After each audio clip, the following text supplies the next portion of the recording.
Boa noite, professor. Boa noite, alunos. Tudo bem com vocês? Nós somos do grupo 5 e iremos contar a história da MAB Eletrodomésticos. Meu nome é Laís e eu vou introduzir vocês a história da MAB. Eu vou contar para vocês a história da MAB. Então, vamos lá. A MAB, ela é uma empresa mexicana fundada em 1946 por duas famílias, a Mabardi e a família Berron.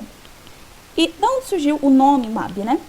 Tanto a família Mabardi quanto a família Berron juntaram a sílaba dos seus sobrenomes, a primeira sílaba dos seus sobrenomes, e fundaram a MAB. Um pouco mais para frente, alguns anos depois, vão se juntar a eles os irmãos Saiz Sanches, que vão ser os donos, junto com a família fundadora, da MAB. Então vamos lá. Vamos agora definitivamente entrar na história da MAB.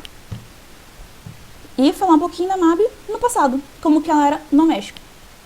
Em 1959, a MAB ela começou a ter sua fabricação própria. Ela deixou de importar produtos lá de fora, lá do exterior, e começou a ter sua fabricação própria. Fabricação própria do quê? De eletrodomésticos. Refrigeradores, aquecedores, fogão, estufa. Todos os eletrodomésticos que você consiga imaginar, a MAB fazia. Em 1961, a gente tem a primeira inauguração do primeiro centro de distribuição da MAB, o que é um marco extremamente importante para essa empresa, porque é o primeiro marco que realmente mostra a evolução da empresa. É o primeiro marco de evolução da empresa. Em 1966, a gente tem a MAB presente na América Central, no Caribe e em parte da América do Sul. Em 1987, a MAB começa a comprar empresas. A primeira aquisição é a GE Electronics, a segunda, em 1988, é a GIS e, por último, em 95, a Durex. Em 1999, a empresa começa a fabricar os produtos para exportá-los. Então lembra, quando eu comecei essa história, a gente estava falando que ela começou a fabricar, andar com as próprias pernas. Em 1999, eles já estão exportando. Continuando. Em 2003, a MAB abre sua primeira filial no Brasil, com a fusão da GE Electronics, da DACO, que ela comprou logo em seguida, e da CCE, que ela também comprou logo em seguida. A sua principal atividade no país era a fabricação de fogões, fornos, cooktops, estufas, refrigeradores, lavadores e secadores. Lembra, eu estou falando da fabricação no país, eu não estou falando sobre exportar de outro país. Ela não fabricava no México e mandava para cá. A sua fabricação era própria no Brasil. E a família que começou a tomar conta da MAB no Brasil foi a família Penteado. As suas atividades contavam com 3 fábricas no Brasil, principalmente as 3 em São Paulo, na verdade. A primeira foi em Campinas, a segunda em Itu e a terceira em Hortolândia. Bom, agora a gente começa a contar a história da MAB a partir de 2003, quando ela já está no Brasil. Então, em 2003, a MAB ela ganha o Prêmio Nacional de Tecnologia lá no México, pelo presidente, na época, do México, Vicente Fox. Em 2006, a MAB abre o Showroom MAB. O que é o Showroom MAB? É um espaço que contava com uma sala de exibição para mostrar os produtos novos da MAB e colocar em exposição os novos produtos da MAB. Tinha um centro gourmet, onde eram realizadas oficinas de culinária. E, por último, uma área de capacitação para os vendedores da MAB. Tudo isso a MAB fez para criar um canal de comunicação direta com o seu consumidor. Em 2009, a MAB torna-se a proprietária das marcas Bosch e Continental, extremamente importantes e reconhecidas aqui no país, e fora também. Em 2013, a gente começa a ter um problema com a MAB. A MAB começa a ter muitos problemas. Por quê? Em 2008, pouco antes da MAB conseguir as empresas Bosch e Continental, o país sofreu uma grave crise econômica, extremamente grave. Muitas empresas de praticamente todos os setores da economia tiveram dificuldades em obter financiamentos em prazos e custos razoáveis e compatíveis com o seu ciclo produtivo. Isso fez com que a MAB, em 2013, tivesse muitas consequências por conta dessa crise. Em 2013 também, a MAB ingressa com um pedido de recuperação judicial, objetivando a reestruturação da empresa e a reestruturação da sua economia, pois nessa época eles tinham muitas dívidas, eles não conseguiam pagar nem os seus fornecedores, nem os seus trabalhadores, os seus funcionários. Na época, a MAB detinha uma dívida de aproximadamente R$1 bilhão. Bom, e com todos esses problemas, a gente já imagina onde isso acabou, né? Como isso acabou, né? Fora os problemas financeiros, segundo o relato de alguns ex-funcionários da MAB, a linha de produção era extremamente precária, o que levava a um alto índice de acidentes e doenças causadas pela indústria. E por fim, o controle de despesas ineficazes acabaram levando a MAB a decretar falência em 2016.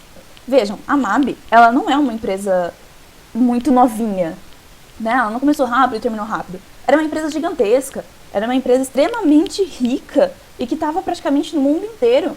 E em 2016, por conta da crise, ela pede falência.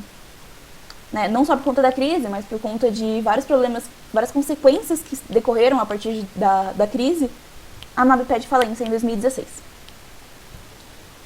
Após seu decreto de falência, é realizado um leilão para vender as empresas que antes eram integradas a essa antiga indústria. No caso, a da MAB, a gente consegue destrinchar quatro empresas. A primeira foi a Electrolux, que comprou a Continental. Depois a Atlas Eletrônicos, que comprou a Daqo. A Haier, que comprou a GE. A Lenovo, que comprou a CCE. Porém, no caso da Lenovo, ela comprou a CCE e 3 anos depois, ela teve que vender a CCE novamente, só que dessa vez para uma empresa de fora do país. Bom, por fim, em abril de 2019, você acha que a história acabou em 2016? Não acabou. Em 2019, os donos da MAB tiveram seus nomes envolvidos em um escândalo. Tanto eles quanto a diretoria da GE. Lembra que a GE ela já foi vendida para a Haier. Tanto os antigos donos da MAB quanto a diretoria da GE foram acusados de fraude e irregularidades na administração da falida MAB, tendo seu processo levado até a corte americana, onde aguardam decisão judicial até hoje.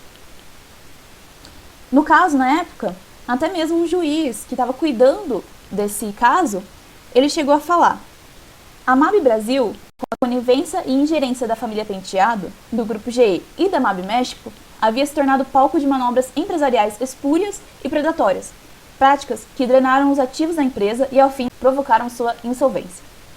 Essa foi uma fala dita pelo juiz André Forato Agnê, do Tribunal de Justiça do Estado de São Paulo, alegando que a falência da MAB, ela não se deu por conta da crise. Ela se deu por conta da má gestão, da má administração da empresa e por conta das fraudes e irregularidades que haviam. Para conseguir entender melhor o que levou à falência da MAB, nós usamos a estrutura do Canvas. A MAB era uma empresa que vendia eletrodomésticos como fogões e geladeiras, e o seu público-alvo era a população que desejava comprar novos eletrodomésticos ou que buscava adquirir um novo domicílio. A empresa abrangia públicos de poderes aquisitivos diferentes. A GE era voltada para consumidores da classe A e mercado de luxo. A Continental era voltada para o público das classes B e C e a Daqo para o público das classes C e D, que possuem um poder aquisitivo menor. Os produtos eram vendidos por meio de lojas físicas e pela internet. A MAB investia em melhorias na qualidade de seus produtos e na prestação de serviços, buscando reforçar a sua marca na mente dos clientes. A fonte de renda era através da venda de um eletrodoméstico. Como a troca desse tipo de aparelho não ocorre com muita frequência, as vendas dependiam diretamente da criação de novos domicílios. Os recursos estratégicos mobilizados pela empresa eram principalmente materiais necessários para a fabricação dos eletrodomésticos e patentes. A MAB utilizava estratégias genéricas e desenvolvia escalas eficientes e produção em grande quantidade.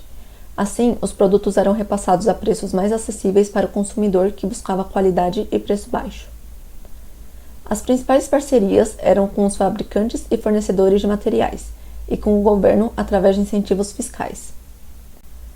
A maior parte do gasto da empresa era com mão de obra e materiais para a produção dos eletrodomésticos e com pesquisa e desenvolvimento de novos produtos.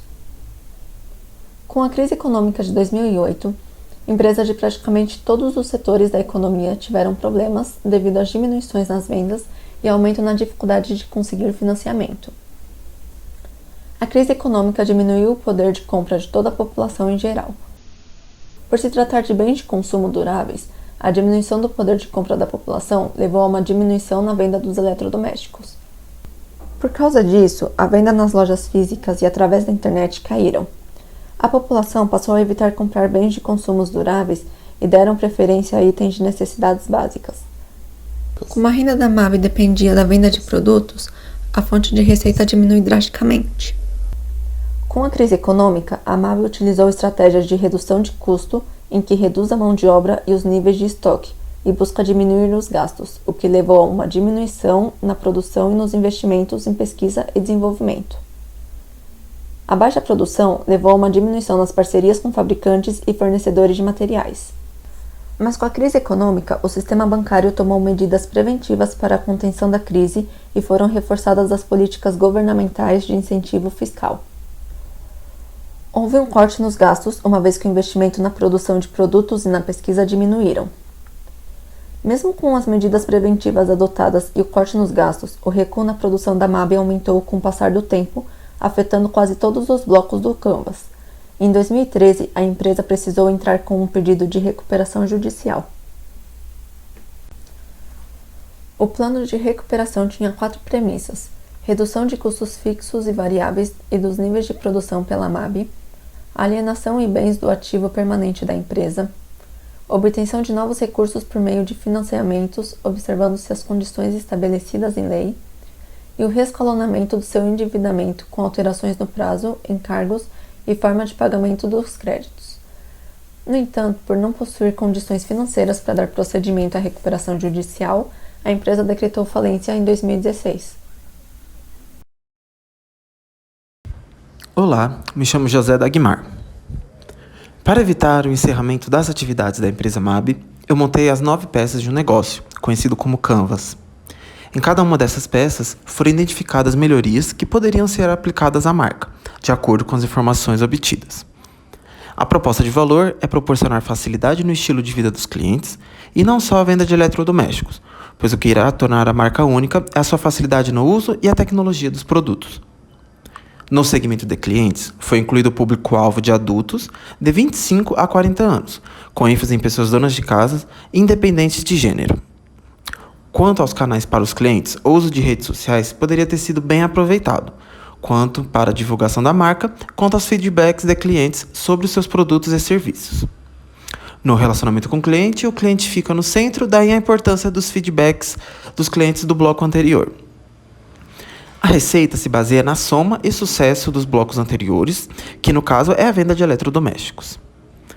O plano de divulgação em locais estratégicos é uma opção de atividade estratégica, como por exemplo locais de grande circulação de pessoas e veículos, eventos com grande investimento em mídia out of home ou layout. E com essa empresa com 5 marcas no varejo, a MAB poderia avaliar a rentabilidade das mesmas considerando o seu cenário econômico na época. Por exemplo, poderia ter sido analisado qual das marcas estavam gerando menos lucro para a empresa e, a partir disso, renegociar a viabilidade de continuar investindo nessas marcas. Entrando na área de parcerias, seria viável parcerias com grandes eventos, nomes de internet para atrair um público diversificado e atualizado, e como recursos, lojas do segmento com alta popularidade, gerando conexões com executivos do mesmo segmento. Na última peça, por se tratar de um produto, a estrutura de custos se baseia em constituintes e pensamentos futuros sobre a empresa. E neste caso, as principais são propagandas, pesquisas e desenvolvimento e parcerias. Bom, aqui nós temos a SWOT da MAB e como forças a gente pode dizer que ela acaba se estabelecendo em grande parte da América do Sul e Central, tendo em diversos países a MAB Chile, MAB Peru, MAB Argentina e, não menos importante, MAB Brasil. Além disso, a gente pode dizer que ela tem um reconhecimento e competitividade internacional com seus produtos e que, portanto, está entre as mais conhecidas do setor no mercado. Porém, como fraquezas aqui, a gente pode dizer que, apesar de ela estar entre as mais conhecidas do setor, ela nunca foi, ou pelo menos nunca esteve entre as preferidas dos seus clientes e do público-alvo. Então isso pode ser considerado uma fraqueza. Sempre esteve atrás dos seus concorrentes. Além disso, ela possui elevados custos para a empresa, desde transporte, material, até toda a dinâmica que ela necessitava. E acho que um fator importante para toda essa história e como ela acabou é a sua má organização e a ineficiente controle financeiro, que discorre entre questões jurídicas e desvio de dinheiro e que finaliza com a falência da empresa. Bom, aqui já em oportunidades, em aspectos externos, a gente pode dizer que a MAB, enquanto esteve presente, ela viveu um período de novas tecnologias e novos materiais que elas podiam usar em seus produtos como um recurso novo, e que na época também estava começando a crescer a cultura de um consumismo e de uma troca rápida e toda hora, todo momento dos produtos, né? Nunca passar de 5 anos, sempre querer o produto mais novo, mais tecnológico, mais recente. Já que em ameaças, a gente pode dizer que a crise financeira global de 2008 afetou sim o faturamento da empresa e que diminuiu o poder de compra dos seus clientes e, portanto, diminuiu as vendas também da empresa. E além disso, o fortalecimento e crescimento dos seus concorrentes, que já eram grandes, mas que acabam ficando mais grandes ainda enquanto a MAB vai indo à falência. É isso, muito obrigado.